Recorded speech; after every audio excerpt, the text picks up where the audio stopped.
గతంలో నేను చెప్పినట్టుగానే చాలా సందర్భాల్లో ఇక్కడంతా మాట్లాడాం, మీ ఓట్ల గురించి అడిగాం, మీరు మద్దతు ఇచ్చారు, కూటమి ప్రభుత్వం గెలిచింది. సో వీటన్నిటికీ ముందుగా నేను కృతజ్ఞతలు చెప్పుకుంటా ఉన్నాను. దాదాపు 7,193 మత్స్యకార కుటుంబాలు దీనిని చేపలని పట్టడం అనేది ఆధారం చేసుకొని ఉన్నారు. సముద్ర స్వభావాన్ని అంచనా వేసి వేట చేయటం మన మత్స్యకార సోదరుల తాలూకు అపూర్వమైన నైపుణ్యం.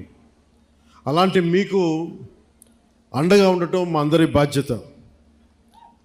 కూటమి ప్రభుత్వం మత్స్యకారుల భరోసా కింద వేట నిషేధ సమయంలో 20,000 భృతిని అందించింది.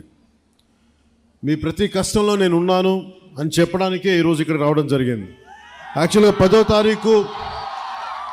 తారీఖు వస్తానని చెప్పాం.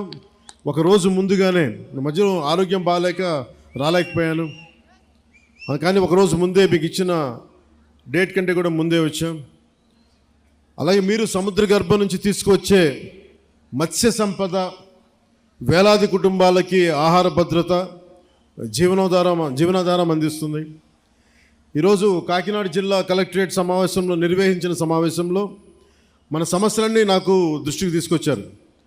ముఖ్యంగా ఇక్కడ నక్కపల్లి SEZలో కానీ, అటు మనకి తుని మండలంలో, మనకి తుని నియోజకవర్గంలో అక్కడ దివీస్ ఫ్యాక్టరీ కానీ, అరబిందో కానీ, మిగతా చిన్న చిన్న పరిశ్రమల నుంచి కాలుష్యాలు వచ్చేస్తున్నాయి, మత్స్య సంపద అంతరించిపోతూ ఉంది, మాకు వేట దొరకట్లేదు అంటే ఇదొకటి ముఖ్యమైన సమస్య నాకు ప్రస్తావించాను. 2